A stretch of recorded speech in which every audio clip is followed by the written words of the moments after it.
আসসালামু আলাইকুম ওয়া রাহমাতুল্লাহি ওয়া বারাকাতুহু। আলহামদুলিল্লাহি রাব্বিল আলামিন ওয়াসসালাতু ওয়াসসালামু আলা সাইয়্যিদিল আমবিয়া ওয়াল মুরসালিন আম্মা বা'দ। আ'উযু বিল্লাহি মিনাশ শাইতানির রাজীম। বিসমিল্লাহির রহমানির রহিম। ওয়ালিল্লাহি আলান নাসি হিজ্জুল বাইতি মান ইসতাতা'a ইলাইহি সাবিলা ওয়া মান কাফারা ফা ইন্নাল্লাহা গনিয়্যুন আনিল আলামিন। সাদাকাল্লাহুল আযীম। প্রিয় দর্শক, আমি পবিত্র কোরআনুল কারীমের ৩ নম্বর সূরা আলে ইমরানের ৯৭ নম্বর আয়াতে কারিমা তেলাওয়াত করেছি। এই আয়াতের মধ্যে আল্লাহ রাব্বুল আলামিন হজ সম্পর্কে ইরশাদ করছেন। হজ ইসলামের যেই ৫টি রুকন বা মূল স্তম্ভ রয়েছে, এই ৫টি স্তম্ভের অন্যতম একটি হচ্ছে হজ।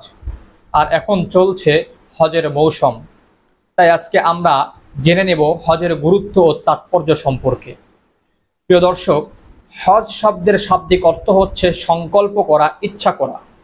আর শরীয়তের পরিভাষায় হজ বলা হয় নির্দিষ্ট মাসে, নির্দিষ্ট সময়ে, নির্দিষ্ট দিনে শরীয়ত নির্দেশিত পন্থা ও পদ্ধতি অনুযায়ী কিছু কাজ করাকে হজ বলে।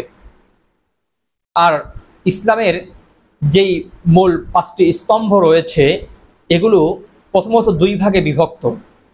একটি হচ্ছে ইতিকাদ বা বিশ্বাসের সাথে সম্পৃক্ত, আর বাকি ৪টি হচ্ছে আমল বা ইবাদতের সাথে সম্পৃক্ত।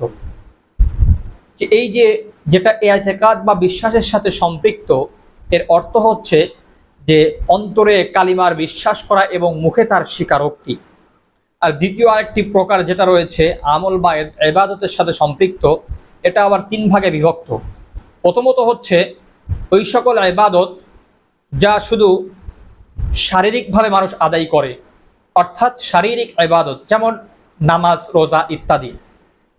দ্বিতীয়ত আর্থিক ইবাদত, যেমন যাকাত। আর তৃতীয়ত শারীরিক এবং আর্থিক উভয়টার সম্মিলিত ইবাদত, যেমন হজ।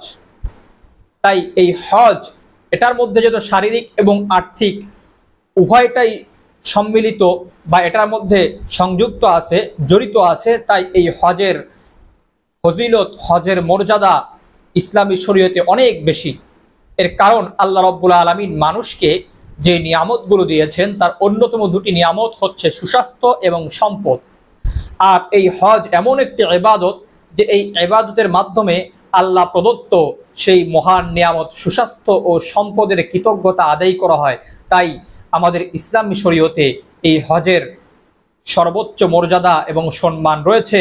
এই হজের ফজিলত, এই হজের মাহাত্ম্য, এই হজের মর্যাদা অনেক বেশি।